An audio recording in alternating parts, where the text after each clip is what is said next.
welcome to Annual Punditry, the international relations podcast with a trough of takes on topics you might care about. I'm Eric. I'm James. So we're 2 weeks out from the Russian invasion of Ukraine, and things slowed down a little bit this week. And so last week or 2 weeks ago when we were talking, we noted the minute that we were chatting because things were happening so fast. Today is Friday, March 11th, 5:09 p.m. Eastern time. And it is, things are moving a lot less quickly over the past week. Moves are definitely being made, but seems like a lot of the stuff happening is in the economic sphere, as well as countries around the world trying to figure out how exactly they're going to respond to this and navigate. How can we inflict as much damage to Russia as possible without actually being directly involved? So I do have one quick prediction that I think is going to be 100% true, and that is Vladimir Zelensky is going to be declared sexiest man of 2022. I think it's going to happen. It has to. I'll defer on that question. You'll defer? I think you have a great judgment on that, though. I've heard a lot of. I'm secure enough in my own masculinity that I can assess the attractiveness of a man. First of all, second of all, I think that I've come across quite a bit of women and people of the entire sexual spectrum declaring their how appealing Zelensky has been. Anyway, so now that important thing is out of the way, the economic response has been resounding and united from countries inflicting sanctions up the wazoo, as well as corporations going full send on pulling out of Russia, at least for now. Were you over or under being surprised on the response?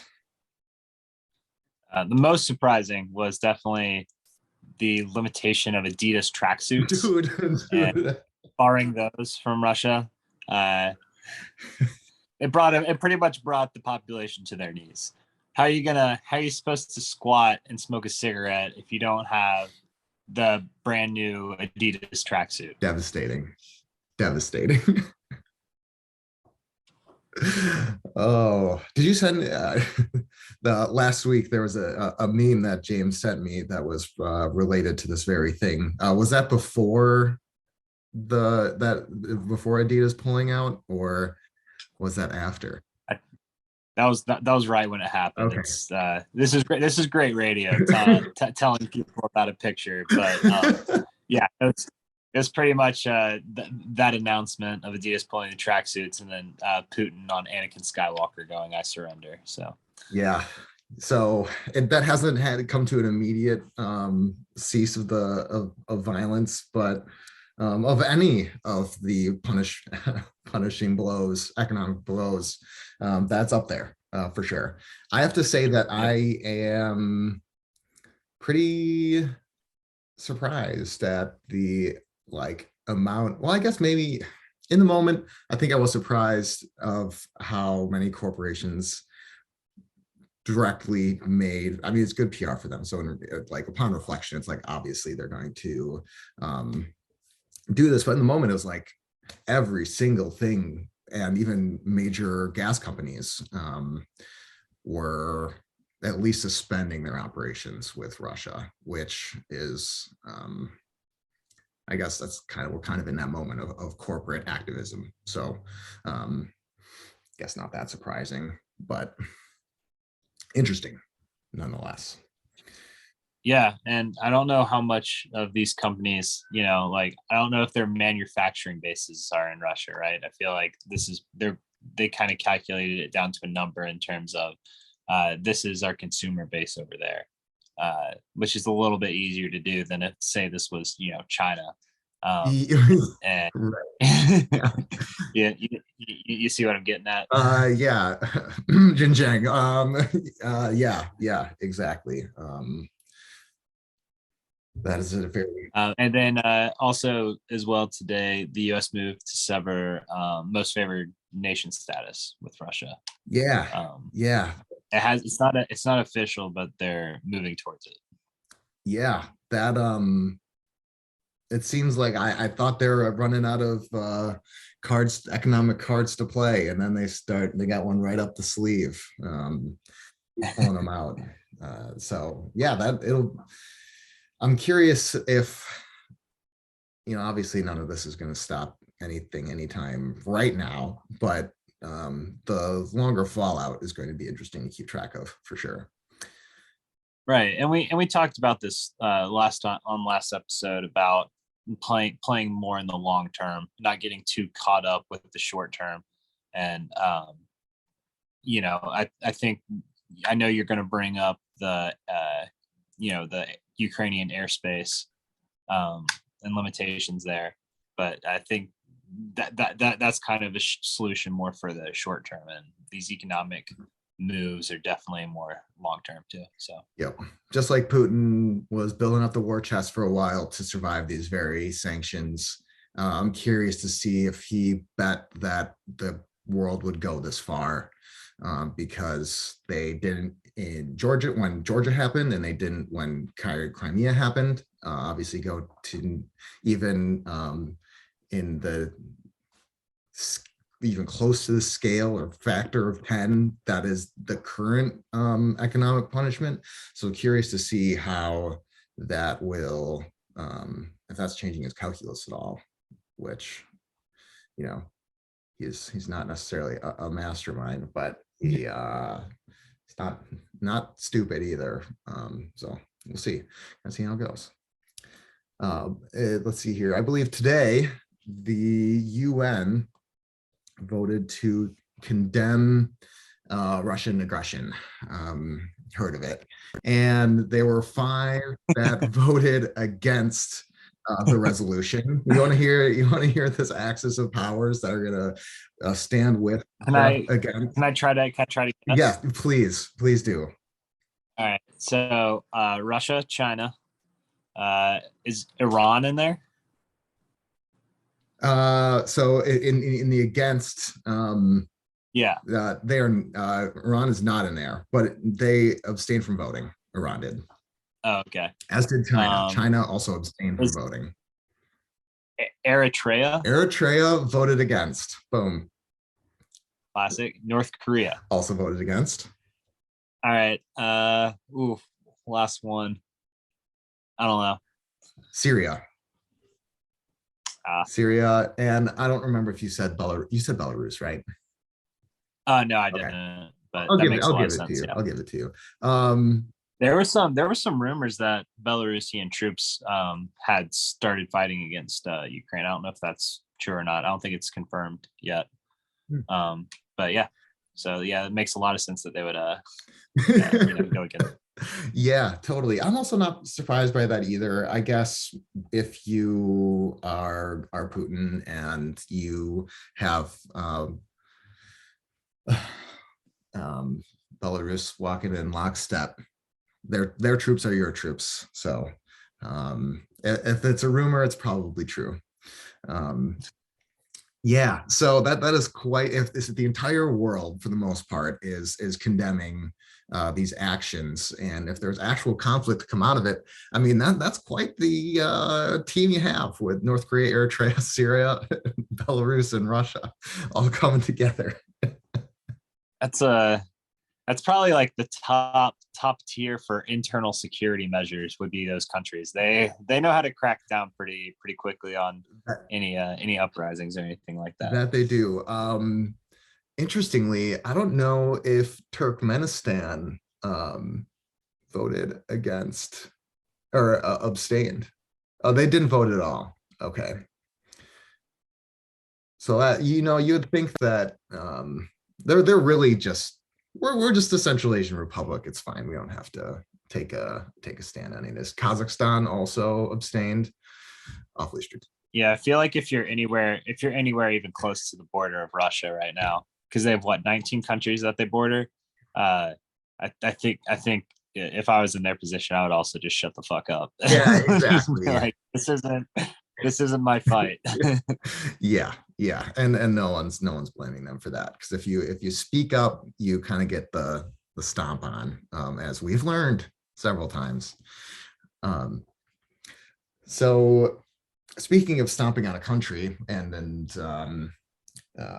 escalating violence there, the big news of the week is President Zelensky is pushing for a no-fly zone in over Ukraine and begging for it from the global community. And there's been outright declining of that ask.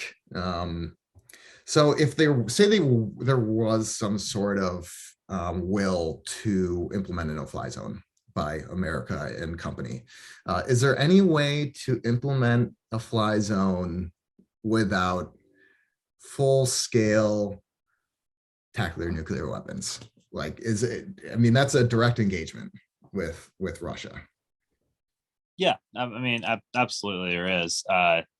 The only because you're fighting with a nuclear power doesn't mean that you're going to go straight for the nuclear weapons. You can escalate in conventional war and keep it underneath nuclear weapons. We saw this with the India-Pakistan conflict when both of them had nuclear weapons but refused to use them. They kept it to conventional warfare. So yes, the answer to that question is yes. Now, whether this is a good idea or not, and for NATO to implement this no-fly zone, that might be another question. Yeah, I'm right with you there. Thinking about the exact situation that you are with India and Pakistan, having that flashpoint of Kashmir, and two nuclear powers not resorting to utilizing nuclear weapons.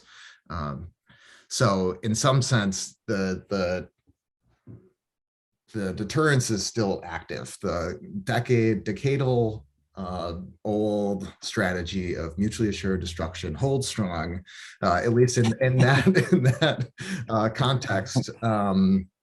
Would Putin be willing to toss on the nuclear suicide vest? Maybe not.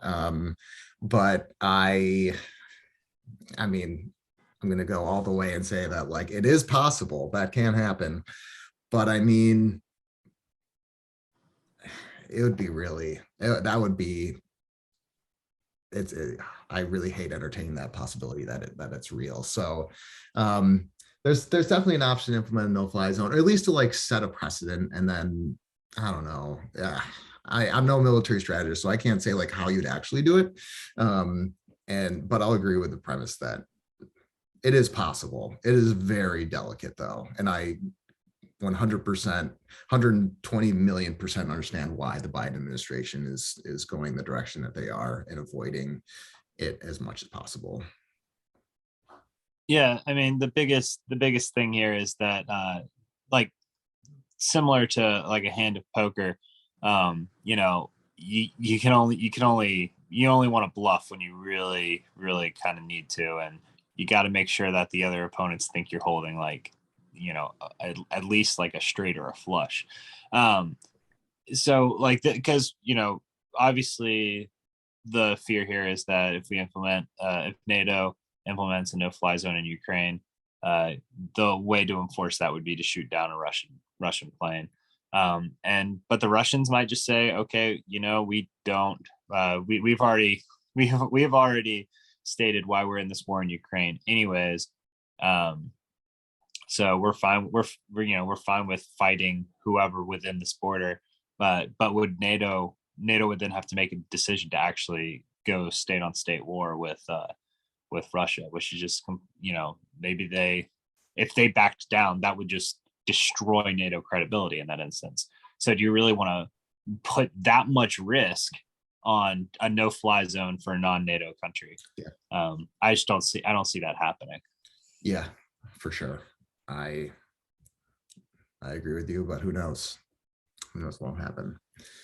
Do you have any more to say about the no-fly zone? Or you feel pretty good? That's all I kind of wanted to say. I will say that sometimes I guess there are like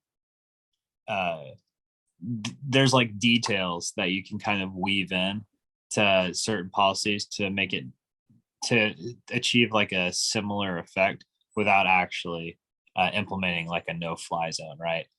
Maybe we protection for like airlines or something, where you're not exactly in it, you're just escorting planes or something like that. I'm not saying that's a good idea. I'm not saying that's exactly what they would do, but I'm saying I feel like diplomats would think in that way, in NATO, to be like, oh, it's not a no-fly zone, but de facto it kind of it's right up to that point without having to give away like credibility and stuff. So For sure. I don't know. I'd just be on the lookout for that. It always seems like there's another solution that no one was talking about that we end up doing. So Yeah, for sure. Yeah, of all the things that would back Putin down, I'm hard pressed to believe that it wouldn't just energize him more if a no-fly zone was implemented. Because if he's betting, if he's going all in, then he's all in. And if you half-ass it, then he's just gonna keep on going. I don't know what leverage it all gains to do that type of measure. So this conflict is having quite a large set of reverberations in the world right now. Are there any indirect consequences that you can think of that you would like to address? from this conflict, Yeah. yeah, I'm glad I don't have a car that I'm driving right now. Yeah. I'm glad that I mean, I love my Toyota 4Runner dearly when I had it, but nowadays I'm glad that I don't. Yeah, that was tough enough to handle in graduate school when the gas prices were like $2.10. That was hard, but nowadays I'm just glad I don't have. I work remote and I have a more fuel efficient car, so I didn't even go to the office at all this week. Partially like I just threw gas as an excuse for me being lazy, but but yeah, so my thinking, or my indirect consequence that I'm going to pay attention to, I think the most, is going to be grain supply disruptions that could come from one of the biggest suppliers of, if not the biggest supplier of grain in the world. So that'll have pretty devastating price consequences, and not in economists to me go straight to price. I'll go to supply first and then price. So supply is going to be way down from, or could be way down from its usual, and places that could have a bad year of growth could be disproportionately affected, and then therefore the pain of having to import more at a higher price is going to be even more painful. So that'll be sad and interesting, and something to watch that I think is going to be Fun fact, by the way, that I learned today while trading wheat futures is that there's two different types of wheat.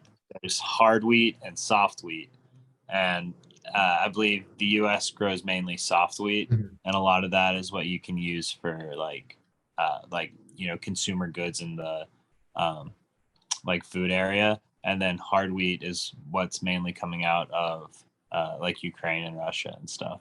Like I think Ukraine is not the largest producer, but the second largest exporter of hard wheat, and that's different, I guess. I lost some money on a wheat ETF call, so everybody watch out.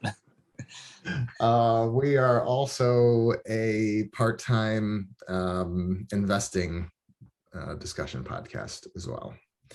Well, I'm sorry to hear for your economic woes. All right, bounce back. That's about all I have for this week. It's a busy week. I didn't get to doing This Week in History. We have sort of a good one for this week in history. Going back to the Cold War days, Hit me with it. 1985, Gorbachev is picked to succeed Chernenko as the new general secretary of the Soviet Union. Also, cops made their TV debut. So Both I'm putting at like the same level in terms of global cultural impact. Yeah, yeah. Gorbachev, that's a guy. That's a guy. ooh, last one. Also, it's the Fukushima nuclear disaster. So Cold War, nuclear topics, and cops somehow fits in there too. So Yeah. All right. I mean, that is we've got a change of power, which who knows? Maybe we'll have. There are a few options for changes of power throughout the world that could happen at the snap of a hand. I do need I remind you that I said in our New Year's predictions that one of the world leaders wasn't making it out of 2022 alive. So just wanted to put that out. Okay. Okay. Yeah, absolutely. Was that limited at all to, was that basically like writ large the globe, a country's leader will be deposed in some way or another, right? I just want to clarify No, this. dead.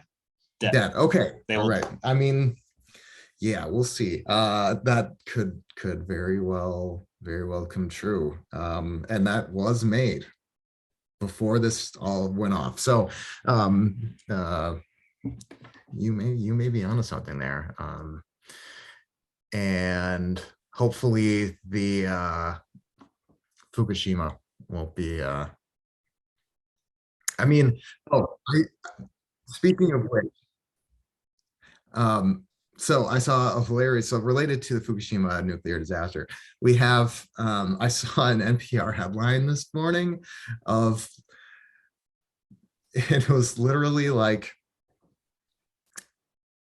fighting at nuclear facility worse than we thought upon NPR analysis. Now, I am an NPR monthly contributor. I will say that. I love NPR. I listen to it most days. You know, I enjoy it. But I mean, who watched that happen? Who watched fighting at a nuclear facility and be like, oh, maybe this isn't that bad? You know, I just like, how did it do? I don't think that was a very informative or they didn't come to any like significant revelation by reviewing the footage of people shooting at a nuclear facility. I thought that was kind of silly. But alas, I'm not a writer there. So leave it to them. So over under, how many weeks do you think Kiev will stay standing for? It's a good way to close out the episode. So last time we spoke, Russia still had about 50% of its troops held in reserve. So they still have plenty of firepower to use towards this. It's interesting because so what do you think? If you would have asked me this question 2 weeks ago, I would have a very different answer, I think, than today. So do you have a time where we're going to go over under? I'll set it at 9 weeks. 9 weeks. Okay. So that would put you into early May. Like June, yeah. I'm gonna do under. Where are you at? Yeah, I think that's going to be the sweet spot, is that like either they're going to take it in the next, really like next month and a half, or the Ukrainians have figured something out and they're just killing it. But right now I feel like the Russians have stalled just because Ukrainian like special forces are just going absolutely nuts. Yep. Around these key cities, just messing with supply chains of Russian movements, just fucking them every which way from Sunday. Yep. And that's awesome and stuff, but that can only last for so long. Yeah. It's not it's not this like mobilization of the full civilian population that's causing this pushback and this resistance. It's these select groups that are doing the most damage and the most kind of stalling. And I think that the Russian military kind of knows that too, right? And they'll adapt to it. Totally. It's a fairly unsustainable strategy and response. I feel like guerrilla warfare is something that is sustainable in the long term if you have some sort of strong, like, even if it seems fairly opaque how strong the bureaucratic structure is, but like if you take the like Taliban or some other long-standing guerrilla effort, that was something they were doing for decades and decades.